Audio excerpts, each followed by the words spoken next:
Light Up the Darkness. If you know what movie that's from, then you get a high five from me. You're awesome. Hello, everybody. This is your friendly neighborhood lion.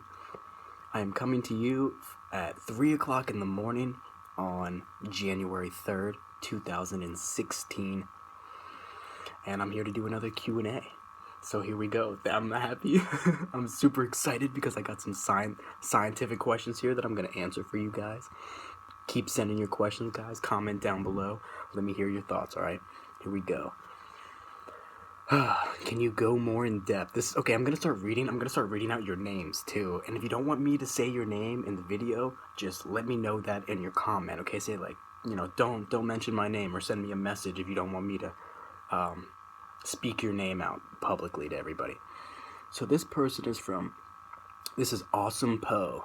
All right, Awesome Poe. Can you go more in depth on the concept of time and space and different dimensions? Yes, I can, and I will right now. So, the easiest way that I can explain to you the different dimensions, that includes time. So, let's talk about the first dimension. Think about any kind of graph, okay? Just like an XY graph, like on a plane or a piece of paper. You have your X plane, that's one dimension, right? You can go left and right, okay, back and forth. Then you have the Y-axis, which allows you to go up and down. Now, what's really cool is when you get into the third dimension. In mathematics, we call it the Z-plane. So if you have the X and Y coordinate planes, the Z-plane would be the one that comes to you and away from you. It has depth. It has depth. Does that make sense? It goes into the page or into the computer screen and out of the computer screen. We live in what is known as the three-dimensional world, right? But there's a fourth dimension there, and that's the one that's really, really interesting. Time. Time is the fourth dimension, my friends. It's not like you have an X plane, a Y plane, a Z plane, and then another plane that's there. It's actually time. Time is the fourth dimension.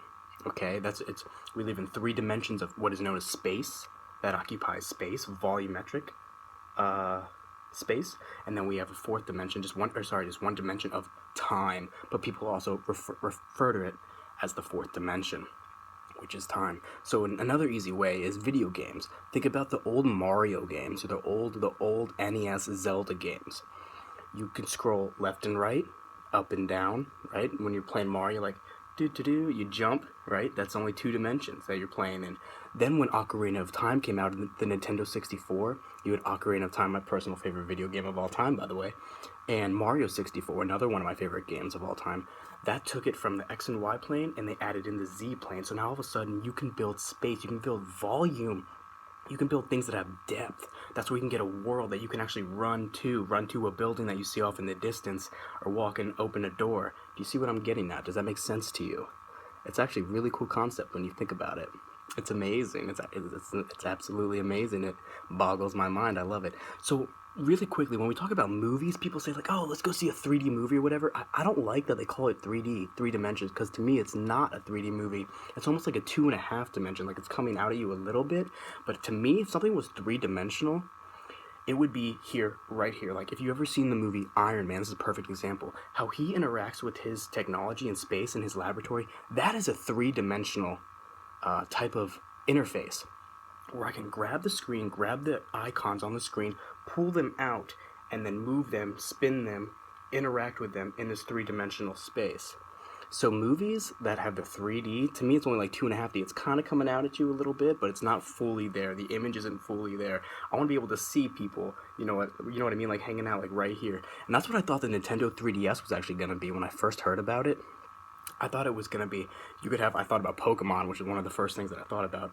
Imagine like a Charmander and a Bulbasaur like sitting on my hands right here, shooting, flamethrowers at one another and water guns. That's what I used to think about 3D used to be. But on the 3DS, it's like the image kind of goes into the screen, you know what I mean? If you've ever played with one, it's not a true three-dimensional experience. And it upsets me that the marketing companies try to portray it like that, because it's truly not, in my opinion. Okay, now this is very interesting here, this next one. They're all very interesting. So this is from the governor. He said, I love this segment on the brain, truly fascinating stuff. Any chance that you would delve deeper into that field? Oh, there's a chance, my friend. There's a big 100% chance, and it's happening right now. Also, on the topic of human advancement, I believe mentally we have progressed, but physically we have regressed. This is an interesting point that he makes here, guys. Listen to this. A large quantity of occupations require employees to remain seated for a long duration of time, whilst kids growing up now have technology which allows them to remain entertained without moving from their couch or bedroom.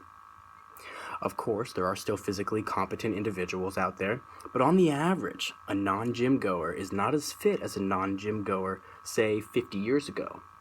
Before anyone asks me for any scientific backing, I don't have any, as it is merely an observation of my part. So what you're referring to is anecdotal evidence. Anything that's anecdotal is coming from your own observations, and in my opinion, that is very scientific. Don't let anyone ever tell you differently. One thing I learned in neuropsychology, my favorite senior seminar that I took at Virginia Tech, was that case studies are very important. My neuropsychology professor, he got it into our heads that case studies, single evidence studies, are very, very important, because you always talk about meta-analysis. You always talk about these studies that have a large sample size, and they hold the larger the sample size, the higher the validity, normally the higher the truth that's correlated with that study. But case studies can be very, very important. And who says you can't run a case study on your own?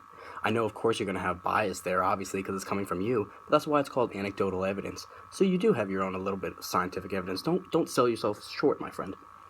Now, to touch on your points, yes, I do agree with you that the average gym goer is not as fit as, or the average non-gym goer is not as fit as the average non-gym goer. It's like a tongue twister back in the day. I agree with that, but I'm looking on the extremes, on the outliers, specifically the ones that are the gym goers.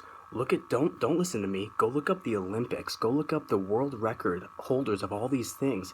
We have people like Michael Phelps swimming faster than any human being has ever swam in their lives. We have people, track runners, that are running faster than any human being ever has in history. You know, we have weightlifters, bodybuilders that are bigger than they've ever been, the biggest arms that ever exist today.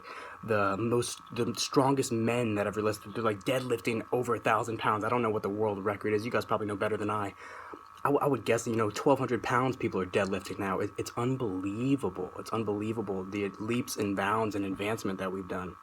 And it also translates to the brain. We have the smartest people that have ever existed that live on Earth right now.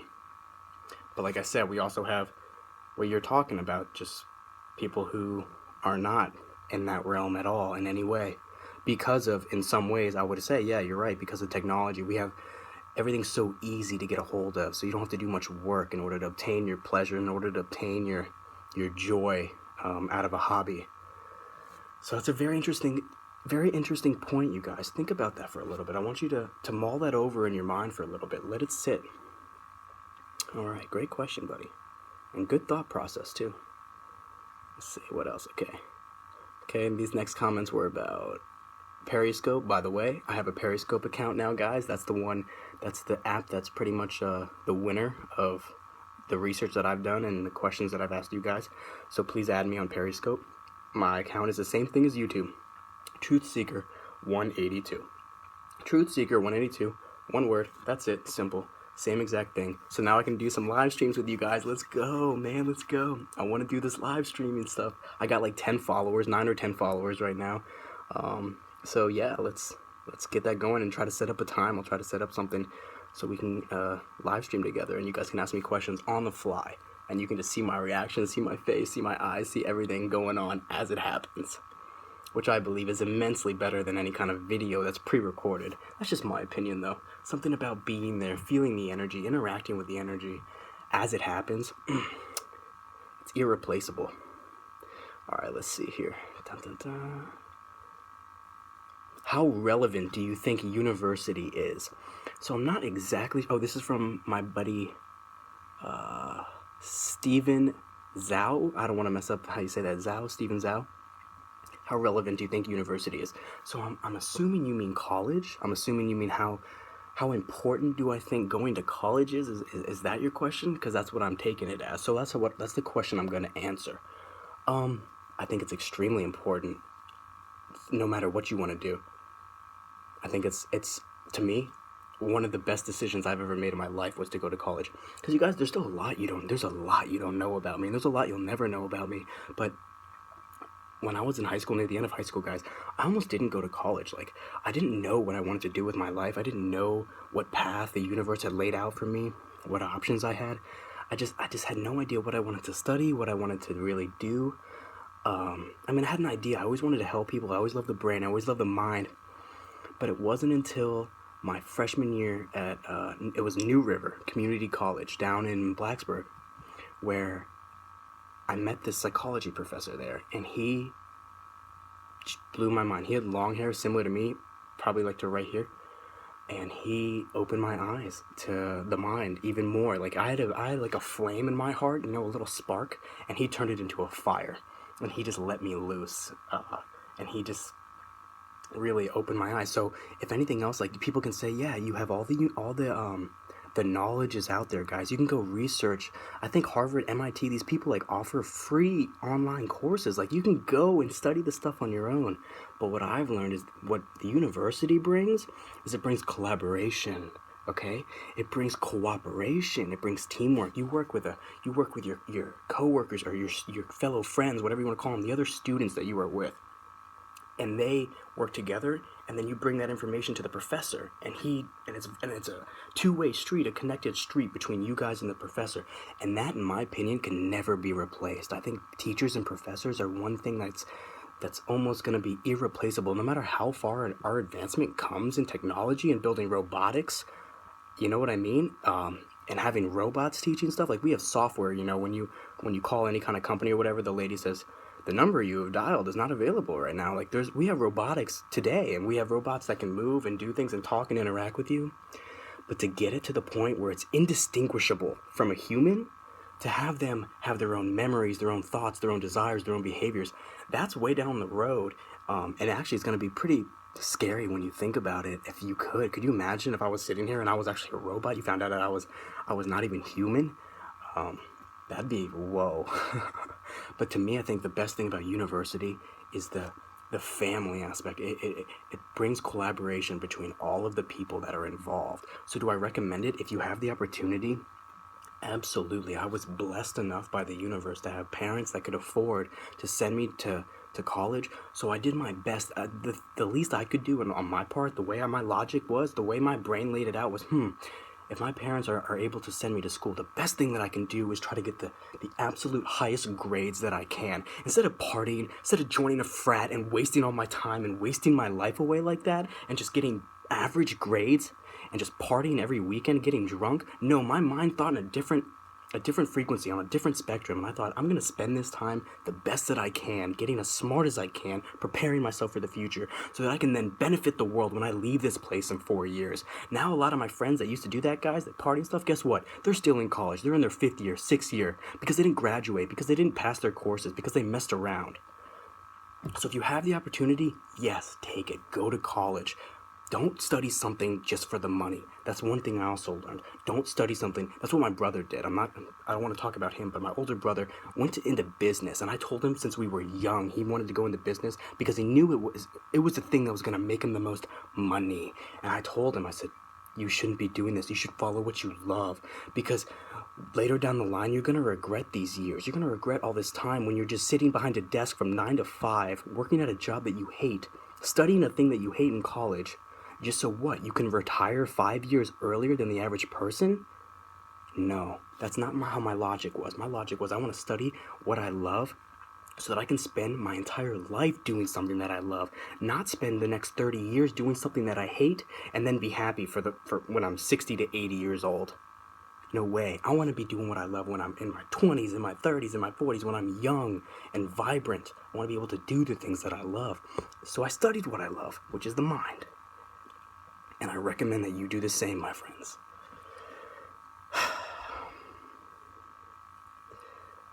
Alright.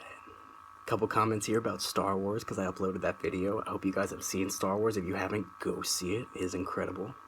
Absolutely incredible. Here's just a comment from somebody. I hope Megan will come back. Me too. Jonathan, my friend. My lord, if you would just see this video, you gotta get back on YouTube. I don't know what you're doing. I know you're on Christmas break right now. Like, upload one video. Come on, you got 35,000 of us that are waiting to hear you speak, to impart your wisdom to us. Jonathan, please, upload a video, man. We need you. We need you. You guys know what I'm talking about. Alright, let's see. Has anyone ever told you that you sort of resemble Neville from WWE? No, they haven't, and I'm not sure who that is. I have no idea if that's a compliment or if you're making fun of me. Somebody let me know down below. Is Neville, who is that guy? Who's Neville from WWE? Is he an attractive guy? I hope he is, but if not, that's whatever. Everybody has their own opinion. And that was from The Radical Talk. Okay, and here's a guy, let's see, Life with Mahdi, Altair. I'm in the DC area. Are you ever willing to do meetups? Are you saying like meetups as in like collabs, like we go work out or something? Are you kidding, man? Like, of course I'm down. Of course I'm willing to do it. I have a couple collabs on my channel already. I've got Chris Jones. I've got Jonathan. I got a bunch of Jonathan, you know, from Team 3D, and I have a buddy that just came to visit me when I was out in California. His name was Zach. Yeah, I'm totally down to do collabs. I met a guy in the gym before I moved out there. This was, you know, a year and a half ago. I forget when it was, in the summer, 2014 probably. I met a kid. I went to the gym at 2 o'clock in the morning. As you guys know by now, I'm a night owl. I live in the night. That's when I do my best work. It's kind of just how I am.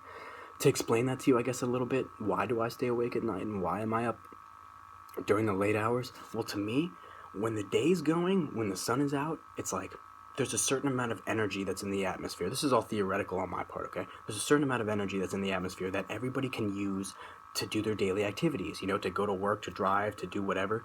But to me, at nighttime, when everyone goes to sleep, there's still this resounding energy that exists in the three-dimensional space of our world and our atmosphere, and I feel like I can use it for myself. I feel like I can gather more of it. I can keep my mind more clear and more focused on the task at hand, if that makes any sense at all.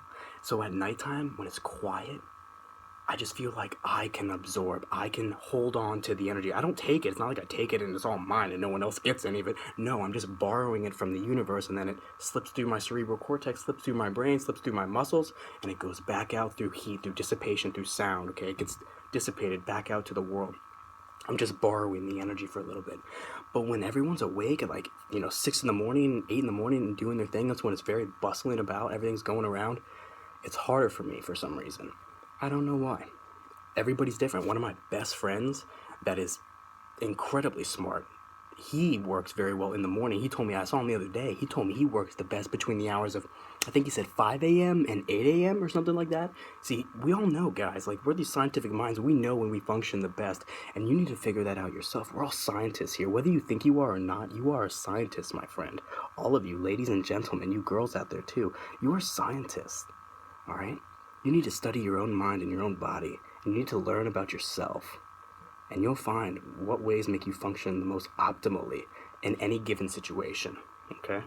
Now, lifting weights might be a different story for me. Going to the gym at like 3 in the morning, maybe not the best idea. Maybe not the most effective route of working out. For me, going to the gym, maybe afternoonish is better for me personally. But everyone is different. I'm not saying that you are going to be like me. No, you need to be like you. That's what makes you, you, and me, okay? And if you are similar to me, awesome, great, cool. But if not, great, awesome, doesn't matter.